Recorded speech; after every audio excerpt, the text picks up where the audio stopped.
I just started the cloud recording. Let me start this recording, which records locally.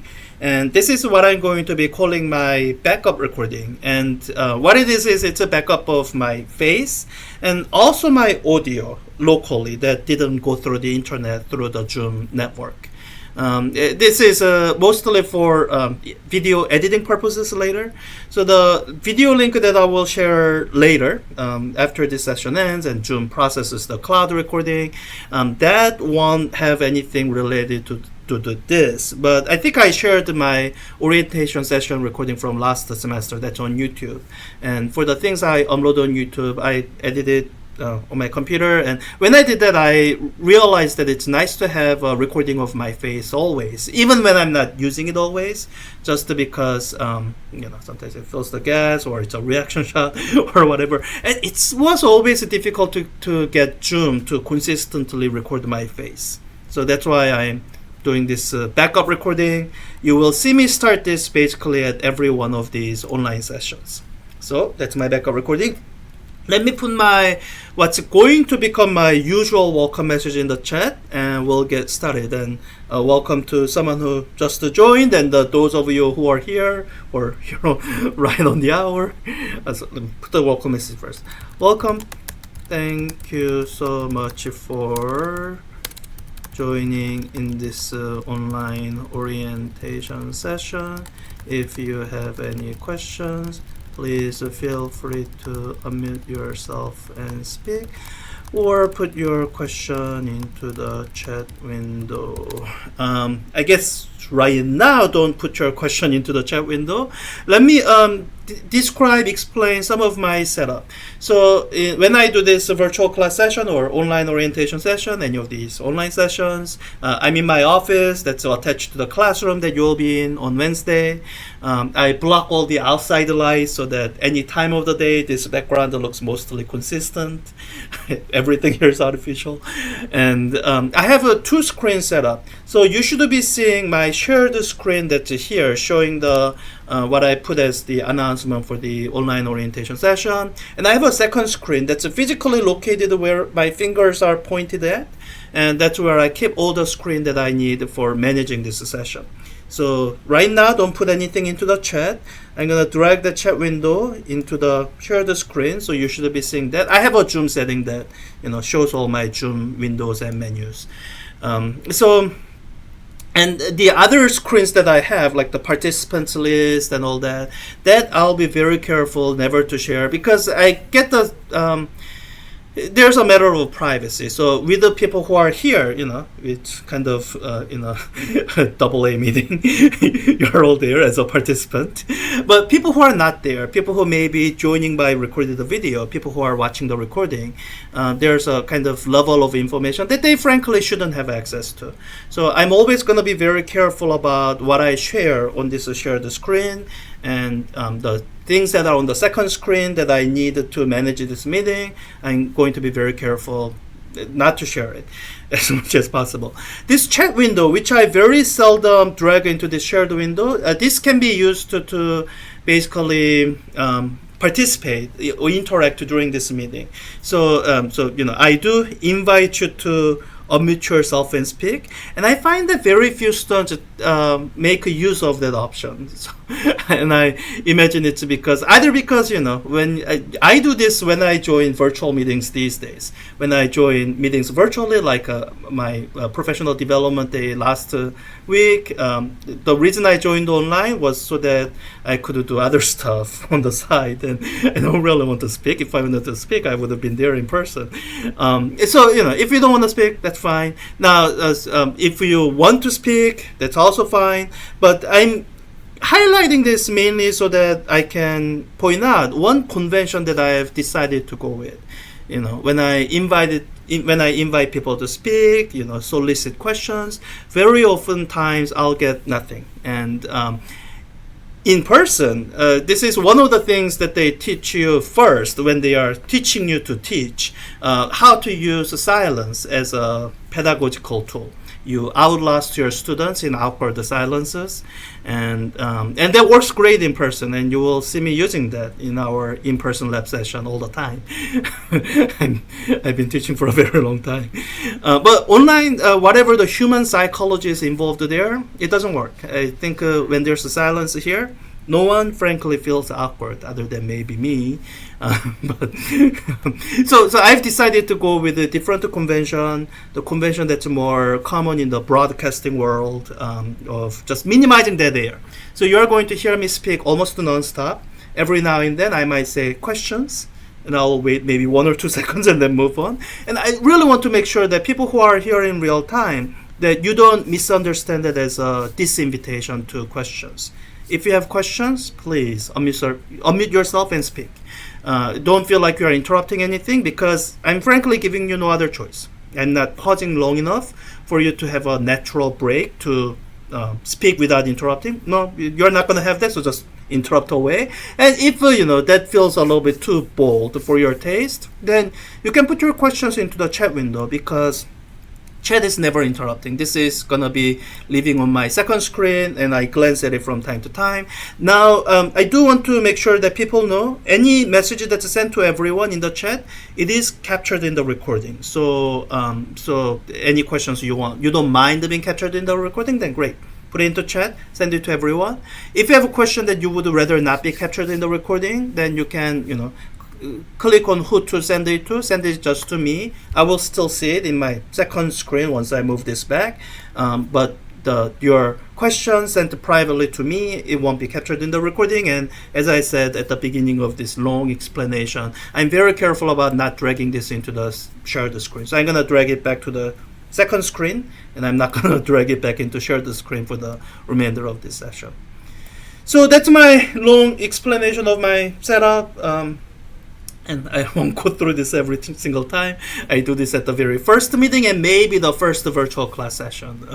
And then I'll, from then on, I will refer you to the previous sessions where I did this longer explanation. So welcome again. Thank you so much to those of you who are joining in real time and those who may be joining by recorded video. So I guess so I put this. I always include this agenda with the announcement of these online sessions, mainly as an organizing tool, in the sense that I don't forget anything. So I'm going to be going through agenda, so I don't forget anything important.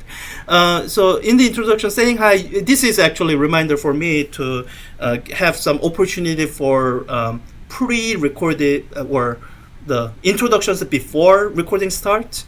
And we have a relatively small group here, and the group that didn't want to spend time, so it's fine. So if you want to introduce yourself, you do have opportunity to do that in one of the introductory assignments that you will be seeing under discussion, or I'll do this as part of the course demo. So you have a space where you can introduce yourself online, so you don't necessarily have to do it here where most of your classmates are not here. And I will do my own longer intro as I do the course demo, but I guess to briefly introduce myself, my name is Andrew Park. I'm your instructor for Physics 4A. This is the class that I've been teaching the longest at College of Alameda, and also most often. So I've been teaching this class since fall 2014. And I've taught it almost every semester, except for a few when we had a part-time instructor, part-time colleague who was teaching this class in my place. So I must have taught this class close to 20 times, if not 20 times already. And it's one of, I feel like, so I'll do this longer intro later. Physics 4A, it's the physics problem solving class. This is the class where we teach you how to solve physics problems, and that can be challenging. I feel personally that Physics 4A is actually harder than Physics 4B or 4C. And a lot of the resources that you will see in the class is really designed to help you through this difficult class. My goal is to make the class as easy as possible, because it is difficult without me trying to make it more difficult. And I'll do longer intro later as part of course demo. A few beginning of semester notes. This is mainly a reference to my first announcement that I made. If you are looking at the course, depending on when you are accessing it for the first time, it's really easy for you to miss the first announcement, because this is not the first announcement. This widget shows only the single most recent announcement. The first announcement, which I linked to here, was the one that I posted a little bit before the semester started, and a couple important notes. And really, it has to do with the lines of communication. I really want to be able to make sure that you are receiving regular course communications in a regular way. And that means that you are reachable by your Peralta email. Now, at the beginning of the semester, especially for some people I don't see tomorrow, I might eventually end up calling you, but I really don't want to do that because calling people takes a lot of time on my part. So I want to make sure I can reach you by Peralta email. And my advice to you is, if you're not using Peralta email as your main email, which frankly I don't, make sure you forward it. There are instructions for forwarding your Peralta email. I have a short instruction here, and there's also a set of instructions here, which I think you should be able to access. So it's pretty old instructions, so some of the menus might look a little different, but it still kind of works because you just search for forwarding, and then that brings up the menu. You put in an email, and so make sure you are reachable by your Peralta email. And I think in the campus solutions, there are ways to change your preferred email. Great, that also works. Basically, whenever I'm reaching out to you by email, Campus Solutions is where I look up your email. So make sure you're reachable by email, one that you check at least once daily. And now email is my backup communication method. So at the beginning of the semester, I'm sending you a few emails, and I'm frankly gonna stop doing that because it's a matter of organizing the communication for the class. Because I use my email for other stuff too, other than teaching, and I'm sure you use your email, whether it's Peralta email or your main email, you use it for other stuff. So the things that are related to the course, I think it's nicer if they are organized in the context of the course. So I'm going to be using the Canvas means of communication. And as I'm doing that, if you don't have the right notifications set up, then you may be missing these important messages. So in your notification setting, either through this link, or you can access it through your profile notifications there, make sure certain notifications are turned on. And my recommendation for everything is actually set everything as notify immediately. You're going to quickly figure out which ones start to bother you, and you can turn those down. You can see that I've done that for all submissions because that was getting to be too much. And the grading, this stuff, we don't need, yeah. So, but everything else, it's notify immediately, because things that almost never happen, doesn't matter, because I hardly ever get membership update notifications, so I can just leave it as notify immediately. Now I do realize you have other classes you are taking, so setting everything as notify immediately might be too much. So these settings, I really strongly recommend that you set as notify immediately if it's workable at all, whether just for this class or for your entire account. Oh, where's 22.5? Oh, I don't know what happened. There's this. Okay. So announcements. So I have posted 2 class announcements so far, and when I posted, I kind of want them to work as if I sent you a class-wide email. And for that to work, this needs to be set as notify immediately. That's what I recommend. You could turn it down to daily summary, then you are introducing potentially up to 24-hour delay. And I don't recommend it. If that's the only way you can manage your inbox, this is your choice, but I recommend the notify immediately. Announcement is one. The Canvas messages are one. So if there's a course-related communication, let's say you are not at the lab on Wednesday, and but I see that you've been accessing Canvas, then I'm really going to be contacting you through Canvas message rather than email, at least at first. So for this Canvas message to reach you like email would, you need to set up conversations, I believe conversation message as notify immediately. Otherwise, you might not know that you have a Canvas message. So I recommend that you set this as notify immediately. That's the second thing. And the third thing, this took me a while to figure out. And I think with some changes in the course organization, it might not make as big of a difference. But I still think it, I think this might, there are colleagues who've wondered about their students not getting grading feedback and whatnot. And that all comes down to this setting. There is a submission comment. So this controls whether you are notified when there's a comment that I leave in your Canvas gradebook, basically. And if you let's say have this off, then you will never get notified when there's a when I leave you feedback. And so I recommend that you set it as notify immediately, but if not that, then at least a daily summary. Now we don't have many assignments where I will have a grading feedback that's communicated this way, but your course letter grade, I still use the Canvas feedback system. So if you want to automatically maintain your own documentation through notification system, then you should set this as notify immediately. And there's one last thing that I didn't mention here, but I do kind of want you to set it as notify immediately. That has to do with discussions. And so this orientation session recording and all the other virtual class session recordings, I found that the best way to organize those is to post it under discussions. So that's where you will be seeing those recordings posted here.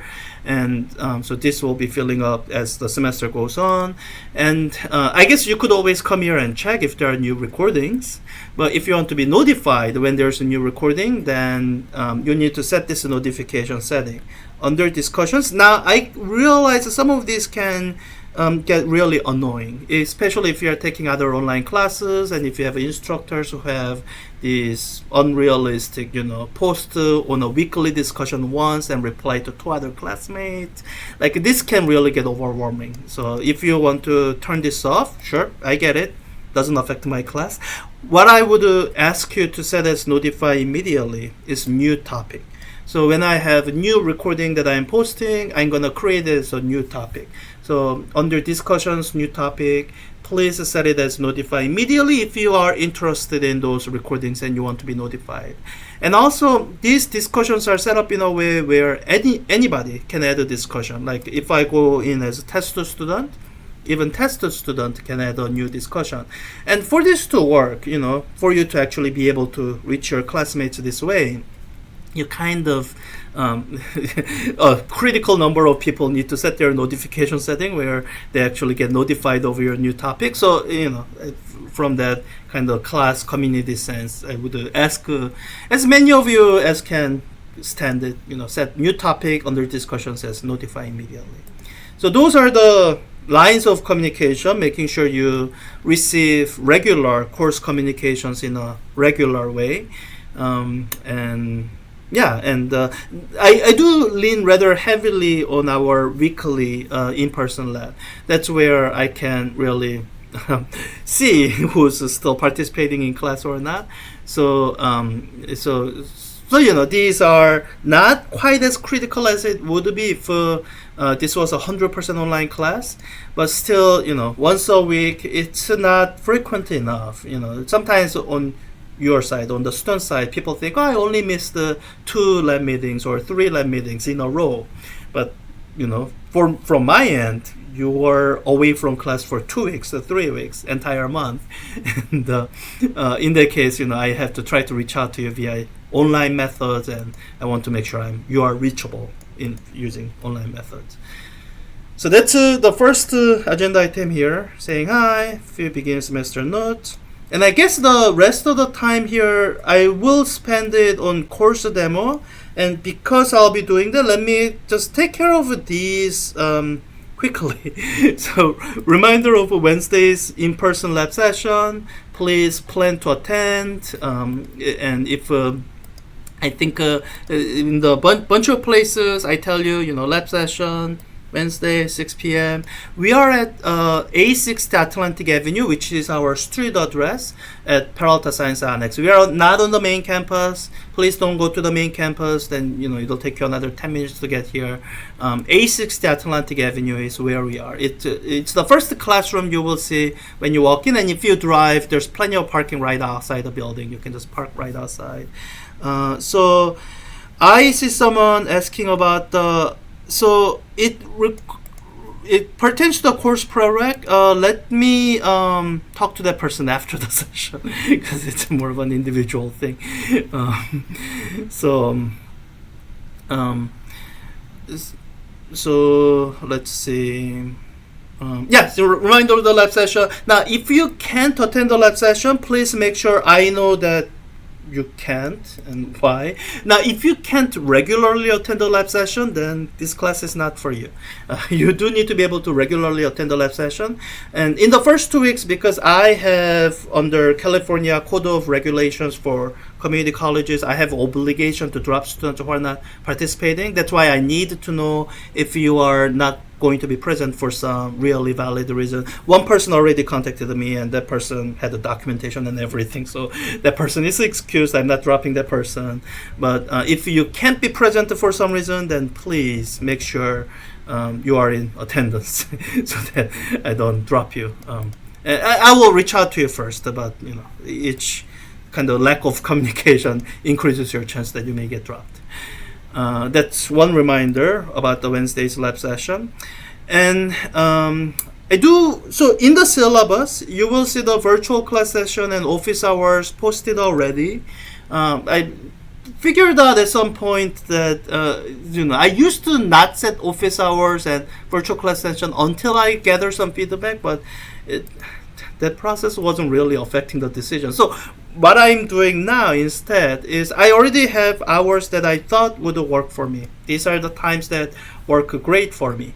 So, but what I still want to do is get your feedback on if these somehow don't work for you and that affects you negatively. So there's a survey that I haven't quite posted yet.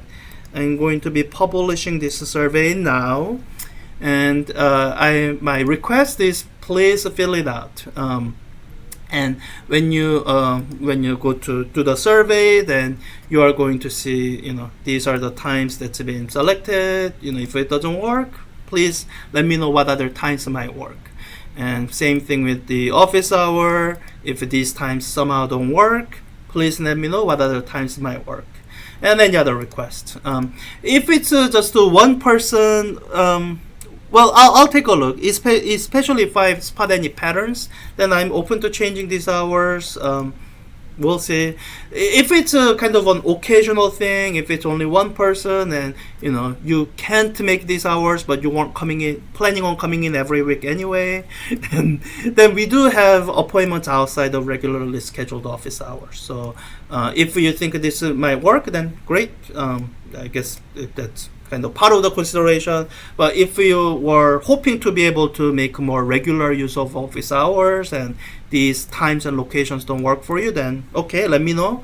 I will see if there's some common time that works for enough people that I should either change or schedule additional hours. I'm contractually I'm required to schedule 4 office hours. I do like to slightly overschedule it so that when I have to cancel some of them from time to time, I don't feel like I have to make up any of them because I've been doing more than the required minimum. So please do that, and I will put link to the survey when I post the recording for this virtual class online orientation session. There's one place where you can actually find the link to it already, but it's a place where I want people to ignore it, so I'm not going to tell you to go there. I will make the link available so that you can fill out the survey. So I think that's everything other than the course demo that I want you to go through. and I want to basically spend the remaining 30 plus minutes doing a course demo with this online setup and with how I use all the capabilities of Canvas. I do find that sometimes people get confused about how things are set up. So that's really the purpose of this course demo. Sometimes people can figure out through written instructions, but if there are people who are still confused, then it's useful for me to be able to point them to, hey, watch that recording so that you can figure out where you are missing things.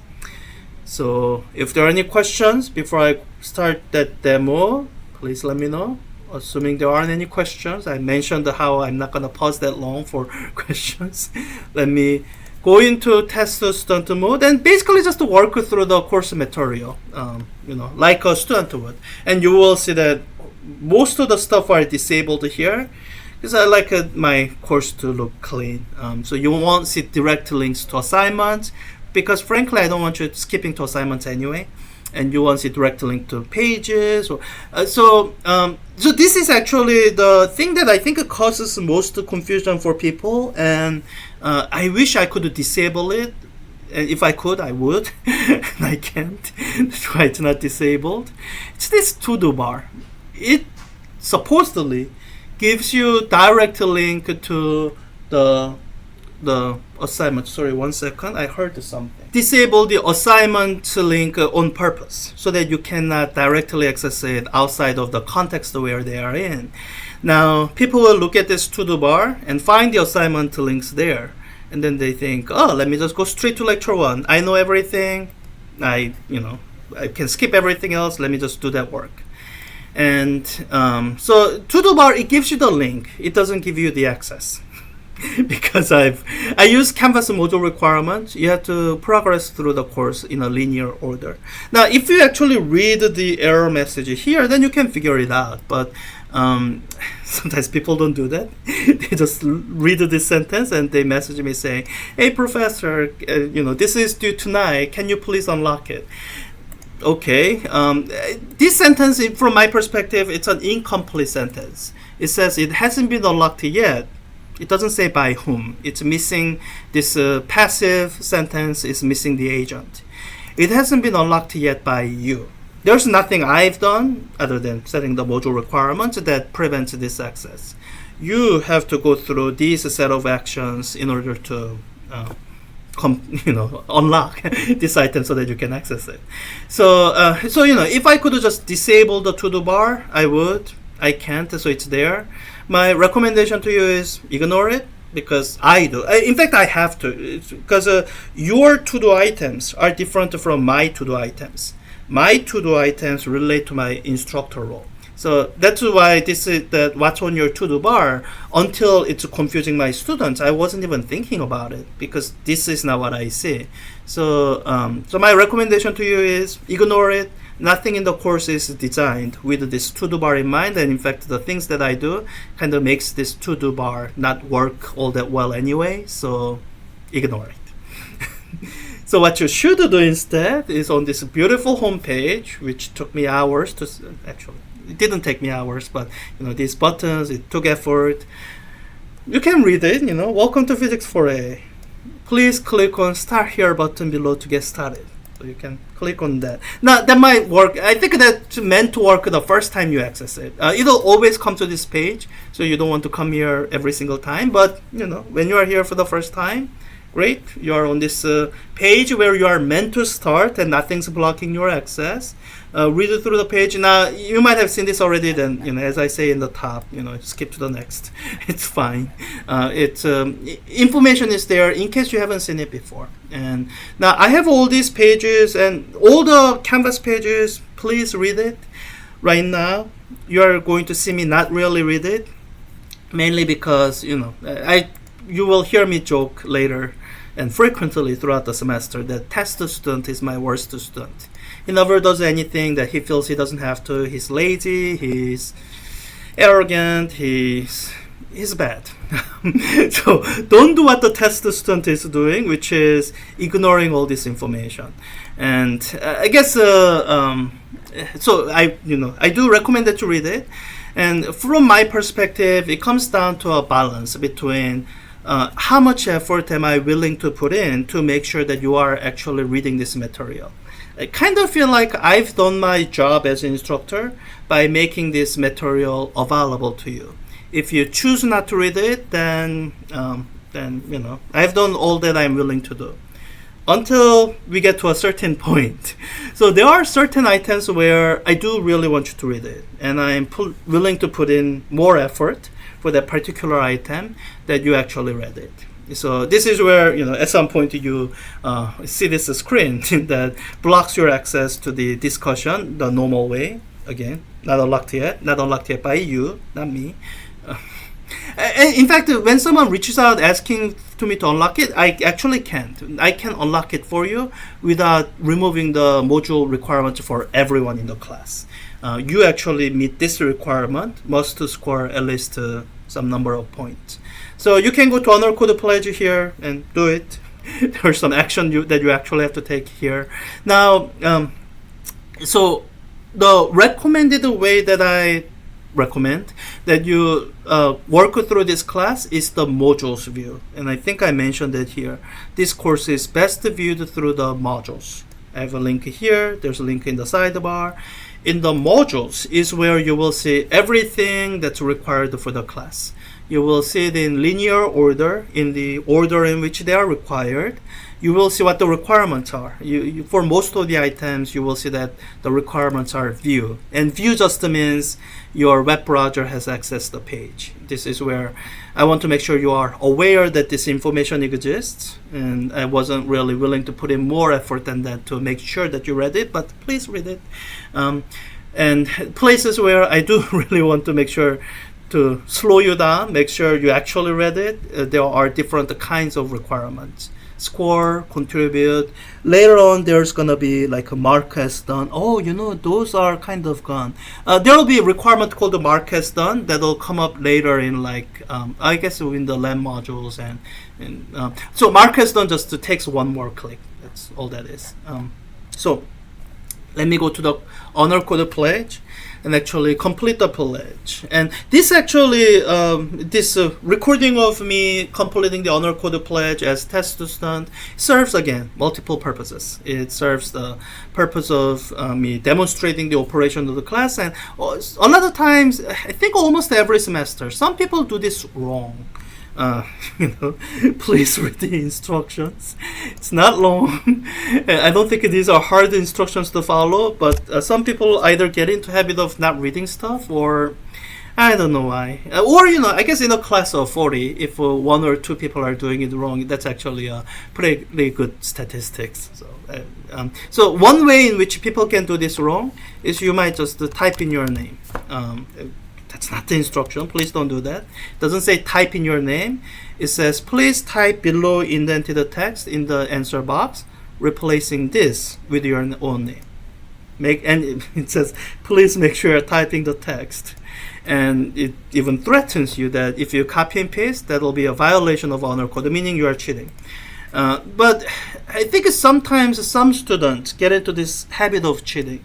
So I don't know which of you, but I think I've seen enough statistics to be sure that some of you, at least one or two out of 40 of you, have gotten into this habit of cheating through your online classes, and you don't believe me when I've taken anti-cheating measures that I feel really confident as an instructor. Maybe at some point I'll be proven to be overconfident, but for the last year and a half, 2 years, not really.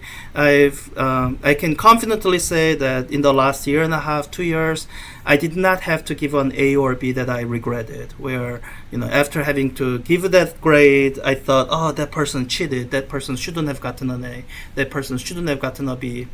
I've developed a system that's robust enough that people who want an A or B in this class follow the instructions. I have laid out a path where I think everyone can actually earn a B. It doesn't matter what you've been doing in the previous classes, as long as you're willing to do things right in this class. Like a B is achievable grade for all 40 of you. But people don't believe me, waste a lot of time in class, and run out of time to earn that B. And like even A, I don't think it should be out of reach for most people. It's a matter of how much time you're willing to put in. So so here, you should really follow the instruction. So let me just follow it. I'll type it. I, test student, will make submissions that represent my own work, not share my own work. And so this is really what I thought I could do to make sure that people, this block of text somehow made through your brain, that people actually read it. Now, I'm doing another kind of demo, which is showing the limitations of what I'm requiring. Like, even though I'm typing, you see me typing right now, I'm multitasking. I'm saying other things while I'm typing one thing. So, like, it's, I'm a good typist, so that's why I can multitask, do one thing with my hands, typing, while my mouth says another thing. And so I don't think there's anything I can do to make sure that you are not multitasking as you are reading this block of text. So, so I realized, because some of you are really good typists. I can see that you can type at like 80, 90, 100 words per minute. So yeah, I believe those of you who are good typists could do what I'm doing, multitask while you're typing this. It's fine. This is the most I'm willing to do to make sure that you read some block of text. And so now you might be wondering, especially those of you who've gotten this habit of cheating through your classes, you might be wondering, how is my instructor going to know if I copied and pasted? Like, you saw me here correcting typos. Some people just do that. So you have your block of text looks exactly like that. So how am I going to know if it was copied or typed? If you're wondering, come to the lab on Wednesday. As part of the lab session on Wednesday, I will show you the exact things I look for to know when someone's copied and pasted. And actually, as I'm doing this demo, I've left enough of records that I can show you with the test student record, how I know with no doubt, with 100% certainty, that when someone copies and pastes this block of text. Now, this is the mechanism that allows you to move on. So this is all manually graded. So as I'm doing that, you get automatic 2 points. That's what allows you to move on while I'm doing that. And one thing I want you to try, maybe on my own time later, I want to see how this looks if I use voice typing on my phone. So I'll do that maybe after this session ends, just to see what that looks like. So at the lab session, test student will have 2 attempts. There will be attempt number 1 that comes from this. This is what I'll use to demonstrate how it looks like when someone's done copying and pasting that I've said several times that you shouldn't copy and paste, like 3 times I think in the entire thing. And then the second attempt will be me using voice typing on my phone. I've been using them more because on the phone, I think voice transcription is really a lot better these days. So I want to try that out, but I guess that's not relevant for a lot of you, maybe. I don't know. So with that honor code pledge properly completed, now I can actually access this discussion. And yeah, I think you have to reply before you can see. Yeah, there's 18 of you who've already done it. Let me add mine, and this is where I'll do my own intro. So, so instead of answering as test student, let me answer as me, myself, Andrew Park. Hi, my name is Andrew Park, and I'm your instructor for this class. Whenever you see test student in these graded discussions, of which there aren't that many this semester, it's me, your instructor, clearing the module requirements for the test student. There might not be any other graded discussion where I have to do this. There used to be more. So I'm teaching this class, not taking it, but and let me answer the prompts. Mutatis mutandis. Latin meaning with the things that need to be changed having been changed. So what are the prompts? My name, Andrew Park. So my preferred name is Andrew. Although if you feel uncomfortable with it, if it's like any other semester, some of you might be high school students, then you are welcome to call me. If comfortable with it, you can call me Mr. Park. And Dr. Park isn't quite right because I never finished my PhD program at Cal. Yeah, so that's my preferred name. Why you are taking this class? I'm not teaching the class. I am teaching this class as part of my full-time teaching load at COA, and I do enjoy teaching this class. This makes it sound like I teach it because I have to, and I do have to, and I also enjoy teaching this class whenever I can, which has been every semester since COVID started, basically, I think. Whenever I can, because this is the one class that is the most focused on physics problem solving. So there are a lot of fundamental aspects of learning to think like a physicist.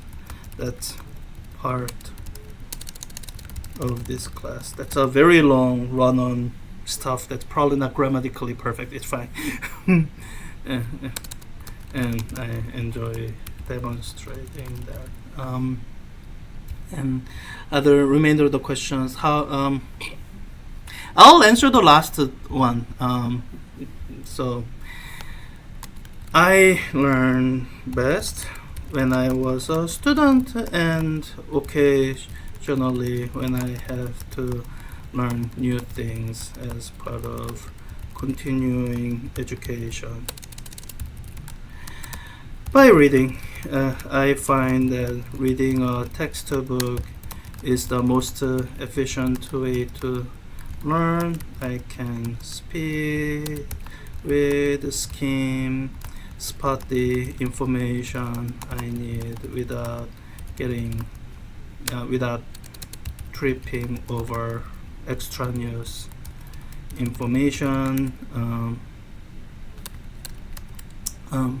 Some trainings require me to watch videos, and I always feel like those take 10 times longer than they have to, which is kind of ironic because a lot of time that I spend teaching this class is making video resources, and I'm frankly not making those resources for people who are like me, who learn best by reading a textbook. If that describes you, great, read a textbook.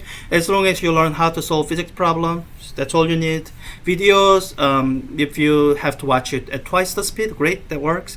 If you feel like you can skip the videos and just answer the questions, all right. There's nothing in the course that requires you to watch the lecture videos. The lecture videos are there for people who are frankly not me, and people who feel like they are more of a visual learner. They want other people to demonstrate things to you. That's what the videos are for. Now, one caveat. So especially with physics problem solving, there's only certain amount of that you can learn either by reading or watching videos. At some point you actually have to do them yourself. It's not a spectator sport. The only way you can actually learn physics problem solving is by trying it yourself, struggling. So that's what the problem sets are for, so you'll get to do that. It's sometimes I think people over rely either on the textbook or some sort of summary sheet or watching the video, and you tended to struggle through solving physics problems. So, all right, I think that's everything. Any other questions? Please let me know either here or when we meet in person at our in-person lab sessions.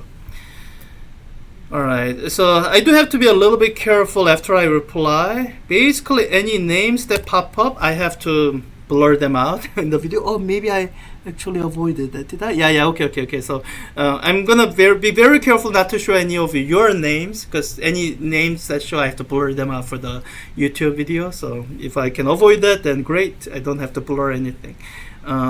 So let's see. Yeah, and if I scroll down, you can see there's a lot longer page here. Then I can see other people's responses. I can read it. Nothing really requires you to. So let me go to module so that I can skip showing the rest of the names, so I don't have to blur anything. This might be the first time when I didn't have to blur anything. So yeah, that contributing to that graded discussion, it met that module requirement, and now I can finally access the week 1 lecture material. And I see that we have about 10 minutes or so. Let me do this.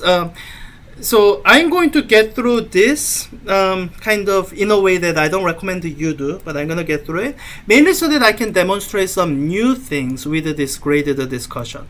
So the first page, introduction for the week, again, read it, but I haven't done anything to require you to read it. And as you are accessing this MyOpenMath thing, so this is how it's set up. I put in a lot of time reorganizing the lecture material for the last semesters and in the spring 2025, and I'm really happy with how it all worked out. So I'm continuing the same setup. And the way it's organized is these types of assignments will have one relatively long lecture video associated with it. They are all in the length of about 1 to 2 hours. They are never longer than 2 hours. I limit them there when I edit it. A lot of them, especially near the end of the semester, end up in like 1 minute and 59 minutes. But they are, I think on average, they are maybe an hour and let's say 45 minutes. So, set aside enough time. In the first few weeks, they'll be a little bit shorter. So when you start, it'll be here. When you click play video, it'll play the video. Let me mute the thing. Now, one thing that I'm doing right now, I'm correcting all the transcripts. So as long as you're looking at the English language transcript, not auto-generated, these are all manually reviewed and corrected. They are correct. If you find errors, like actual errors in meaning, let me know. They might not be verbatim, but they should be essentially correct in meaning. And so, if you want to watch them at double the speed, you can. So the way this assignment is intended to be done, you watch through the video. There are breaks built into the video. So let's see, around here, like when this section ends, that's when the system will drop you into the questions that you are supposed to be answering. So when it goes through the end here, it'll drop me here to answer these questions here. I'm not reading the questions, I'm just doing whatever. And as you do that, you might realize that as you are watching, you didn't really pay attention. So that's really what the purpose of these questions are for. It's for you to test yourself. Were you paying enough attention? And if you find that you weren't, then you can go back. This is navigation. It lets you actually jump around the whole thing. You can go back to the video, rewatch it. Those online trainings, sometimes they don't let you do that, jump around in a video. Here, mostly for accessibility reasons. There isn't any kind of restriction. You can jump around to whatever you want. So you can certainly go back to the video that you realize you weren't really watching, watch it again until you can get these questions right. And in the first 2 weeks, you will have to get a certain number of points before you can move on to the next item. So here, I still need to score at least 10 points. So let me do that in a way that I don't recommend that you do. Again, test student is my worst student. Don't do the things that test students are doing. But the thing that's technologically possible that I haven't prevented people from doing is it's frankly abuse of that generosity. But you know what? If you want to bypass your own learning, at some point there's a kind of limit to how much trouble I'm willing to go to prevent you from doing the things that hurt yourself. So right now I'm not actually reading any of these choices. I hope those of you who are watching can figure out what I'm doing. I'm abusing the fact that I have an infinite number of choices. I'm just selecting different choices until I get the point. And I'm not at, let's see, 6. By the way, there's a delay between these scores getting transmitted to Canvas. That's why there's a bit of a difference. I think if I do one more and then wait a little bit, I'll have more than 10 points and I can move on to the next one. So you could say, because that's all I'm trying to do, that's why I'm doing the thing that you really shouldn't be doing. Okay, so I have more than 10 points here, so I'm just going to wait.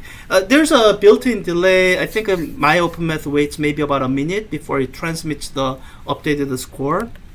It counts it from the last time anything changed, the last time there was an interaction. Okay, so if I wait a couple more minutes, the updated score of more than 10 points will eventually get transmitted, and I'll be able to access the next one. So right now, if I go to the next one, it still will have all the score. It still doesn't know that I've already met the requirement.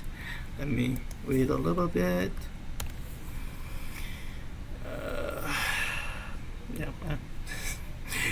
Take a little bit of time. So it only trips you up when you are trying to speed run through the class. Take a break.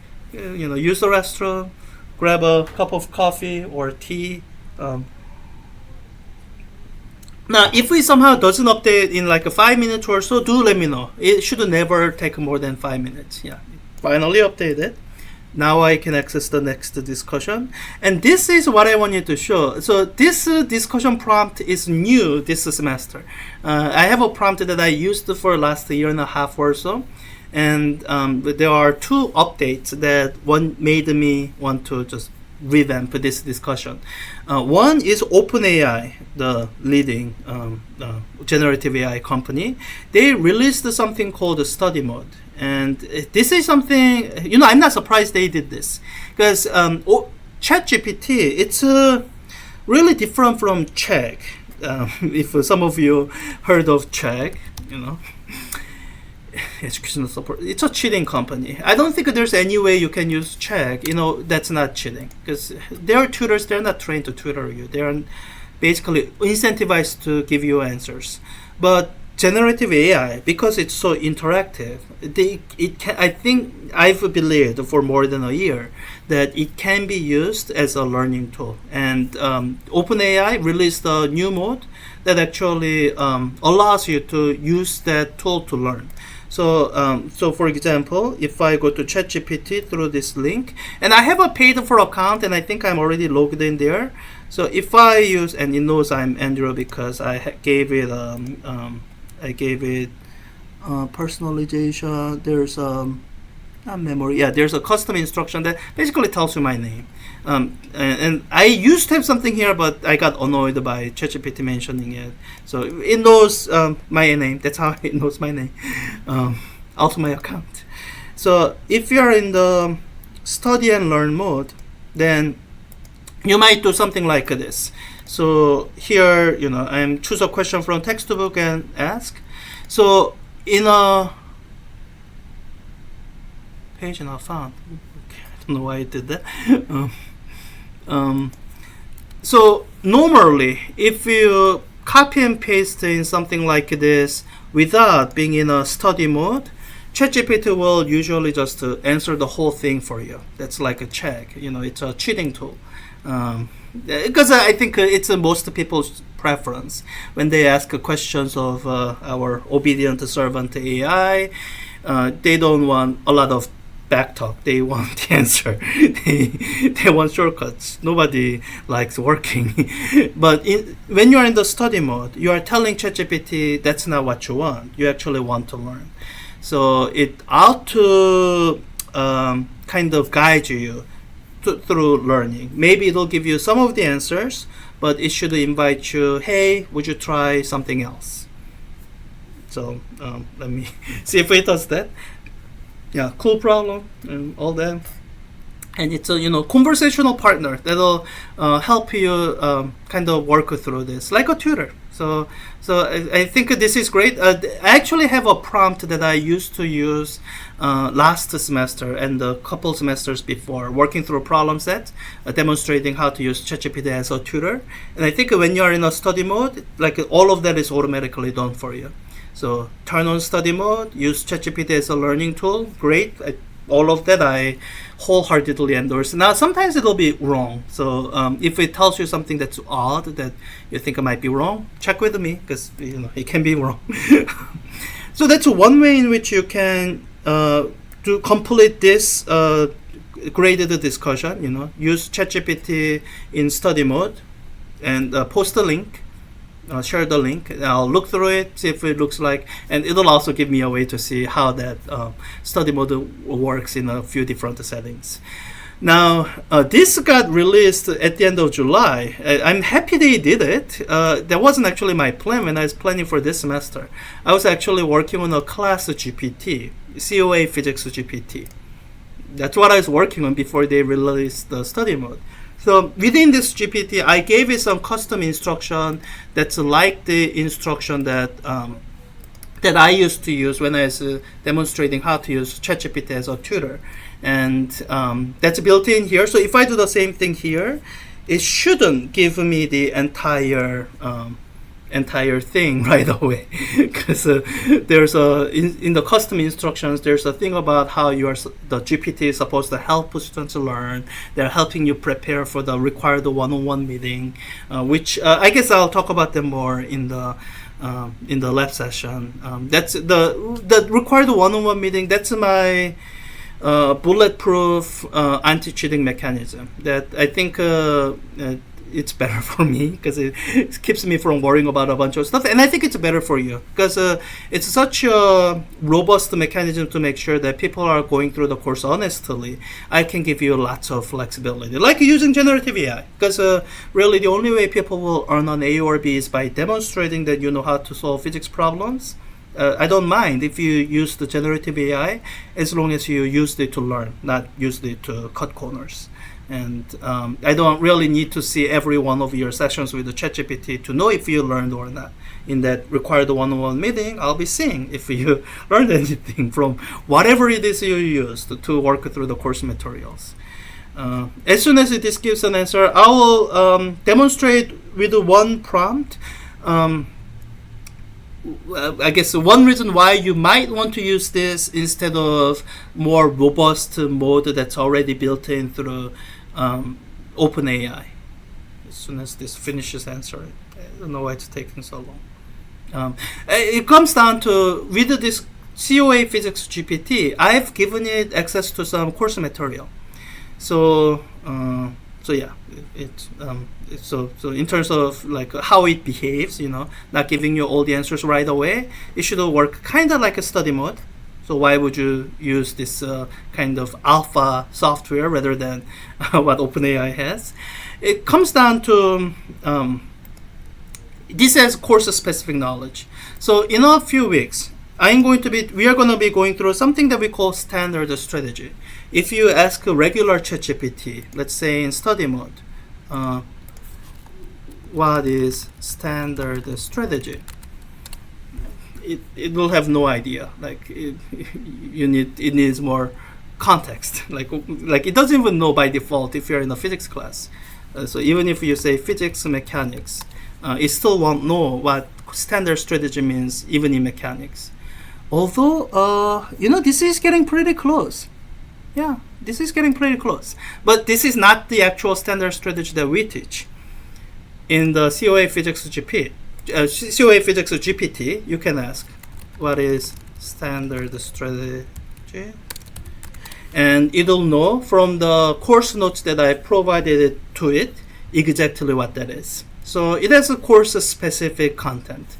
And it says searching my knowledge because the instruction says it always searches that. And these are the exact 4-step strategy that we teach. And when we do one-on-one meeting, this is one of the questions that I usually ask to figure out, hey, do you know how to solve physics problems? And do you know how to apply it? Now, a bit of a caveat, this will still hallucinate. It'll hallucinate, especially if you ask it difficult questions. So if you ask it, can you give me list of all the lectures in physics for A, it'll hallucinate. And I believe it hallucinates because right now it only has a partial list of lectures. It has lectures through lecture 9, which covers through the end of Newton's laws.